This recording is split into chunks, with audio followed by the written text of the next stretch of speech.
ঈদে টুকটাক ডেজার্ট কিন্তু আমাদের বানানোই হয়, আর শাহি টুকরা হচ্ছে বেস্ট অপশন, যেটা সহজেই সবাই বানাতে পারে। শাহি টুকরা অনেক রকমভাবে বানানো যায়, আর আজকের এই শাহি টুকরাটি একটু ভিন্ন স্টাইলের হবে। এভাবে শাহি টুকরা বানিয়ে আপনি যখন কোনো গেস্টদের খাওয়াবেন, তারা মনেই করবে যে এটা কোনো নামি দামি ব্র্যান্ডের কোনো প্রিমিয়াম কোয়ালিটির মিষ্টি হবে। না বললে কোনোভাবেই বুঝতে পারবে না যে এটা বাসায় তৈরি। বাসায় দুধ, চিনি, পাউরুটি আর অল্প একটু ঘি থাকলেই কিন্তু আপনি এই রেসিপিটা বানিয়ে ফেলতে পারবেন। প্রথমেই আমি আধা কেজি দুধকে একটু ছানা বানিয়ে নিয়েছি। এই ছানাটাকে একটু ব্লেন্ড করে নিব। ১ কাপ ছানার মধ্যে আমি ২-৩টা কাজু বাদাম দিয়ে এটাকে ব্লেন্ড করে নিব। আর এই ছানার কাজটা আপনারা না করতে চাইলে এখানে ১ কাপ ক্রিম চিজ নিতে পারেন, ওইটার টেস্ট আরও ভালো আসবে। আর আমার বাসায় এখন ক্রিম চিজ ছিল না, যার কারণে আমি এটা এভাবে করে নিচ্ছি। যারা ক্রিম চিজটা অ্যাভয়েড করতে চান সেক্ষেত্রে এটা করতে পারেন।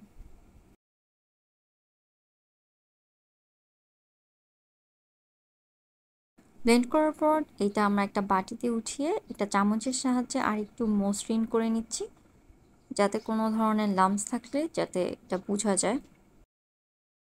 এখন ফ্রিজের নরমালে এটা আমরা রেখে দিব। ২ কেজি লিকুইড মিল্ককে জাল করে ঠান্ডা করার পর এটা ফ্রিজের নরমালে ওভারনাইট রেখে দিয়েছিলাম। এখন এটার উপর একটা মালাই পড়ে গিয়েছে, এই শটটাকে আমরা সেপারেট করে নিব। আর এইটাকে আপনারা যদি ব্লেন্ড করে নেন, তাহলে ডানো বা নেসলের যে একটা ক্রিমের ক্যান পাওয়া যায়, ঠিক ওইটার টেস্ট দিবে।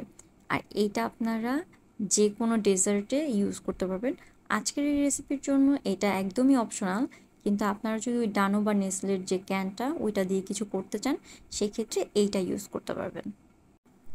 তো এই শটটাকেও আমরা সেপারেট করে এখন এটার ফ্রিজের নরমালে রেখে দিব। এখন আরেকটা পাত্রে আমি লিকুইড মিল্ক নিয়ে নিচ্ছি প্রায় ৩ কাপের মতো। আর একটা ছোট পাত্রে আমি অল্প একটু মিল্কের সাথে একটু জর্দা কালার দিয়ে দিচ্ছি, মানে এখানে অল্প একটু জর্দা রং দিয়ে দিচ্ছি। এই ক্ষেত্রে আপনারা চাইলে জাফরান দিতে পারেন, জাফরানের কালারটা আরও সুন্দর আসে, ফ্লেভারও ভালো আসে। আর চিনিটা আপনারা আপনাদের প্রয়োজন অনুযায়ী দিবেন। আমি এখানে ৩ কাপের মধ্যে ১.৫ কাপ চিনি দিয়েছি, আর ২টা এলাচ দিয়ে দিয়েছি। এখন মিল্ক আর ফুড কালারের মিশ্রণটা এই মিল্কের মধ্যে মিশিয়ে তারপর চুলার একদম মিডিয়াম টু লো স্পিডে রেখে এটাকে ২-৩টা বলক তুলে নিব।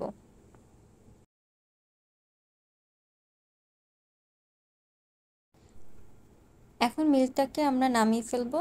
তারপর এটার মধ্যে যতগুলো এলাচ দিয়েছিলাম, এই ২টা এলাচ আমরা উঠিয়ে ফেলবো।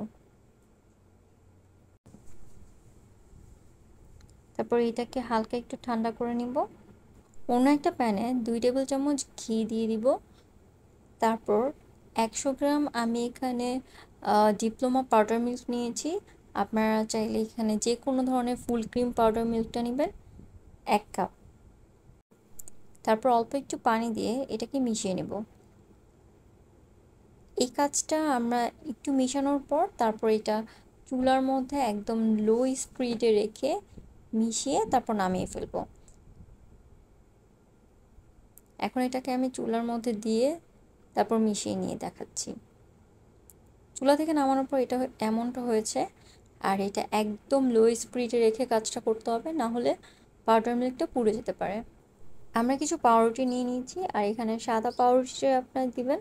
ব্রাউন পাউরুটি যেগুলো, ওগুলো কিন্তু ব্যবহার করা যাবে না। সাইডের অংশগুলো আমরা একটা সিজারের সাহায্যে কেটে নিয়েছি। আজকের এই ব্রেডটা আমি মিল্ক ব্রেড দিয়ে করছি। আপনারা যারা যারা পাউরুটির রেসিপি চান আমাকে কমেন্ট করে জানাবেন, আমি এটা রেসিপিও ইনশাল্লাহ দিয়ে দিব। এখন এই সবগুলো পাউরুটিকে আমরা একটু বেলে নিব। তারপর একটু একটু করে এই মিল্ক মিশ্রণটা নিয়ে আমরা এটা মাঝ বরাবর দিয়ে দিব। আর এই কারণেই পুরা শাহি টুকরাটা অনেক বেশি মজা হয়। তারপর শুধু রোল করে নিব। আর এটা যাতে আটকে থাকে তাই এই সাইডটাতে অল্প একটু পানি দিয়ে দিব। ব্যাস, এভাবেই তৈরি হয়ে গেল আমাদের শাহি টুকরার মূল যে রোল। এখন এভাবে সবগুলো আমরা বানিয়ে নিব। আজকের এই পরিমাপে আমার টোটাল 10টার মতো এরকম রোল হয়েছিল। আমরা যে একটা মালাই তুলে রেখেছিলাম, সেই মালাইটাকে আমি এখন এটার উপরে দিয়ে দিচ্ছি। এটা একদমই অপশনাল, আপনারা চাইলে এটা স্কিপ করতে পারেন, কিন্তু দিলে একটা মালাই টেস্ট পাওয়া যায়। তারপর লিকুইড মিল্কটা আমরা এটার উপরে দিয়ে দিব, এমনভাবে দিব যাতে প্রত্যেকটা শাহি টুকরা এটার মধ্যে ভিজে যায়। তারপর আমরা যে একটা ছানার মিশ্রণ তৈরি করে রেখেছিলাম ওইটা এটার উপরে দিয়ে দিচ্ছি।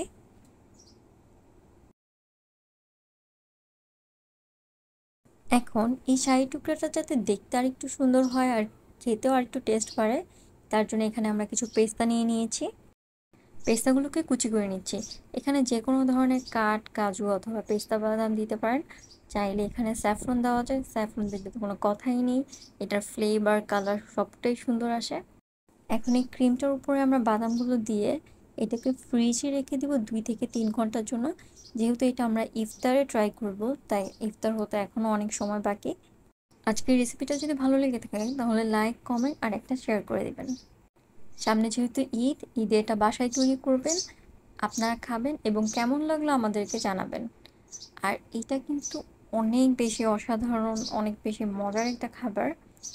মানে এত সুন্দর একটা ইজি ডেজার্ট যেটা আপনার বানাতে খুব বেশি সময় লাগে না, আর এটার টেস্ট কিন্তু অনেক বেশি মজা। তো 2-3 ঘন্টা পর এইটা দেখতে এরকম হয়েছে।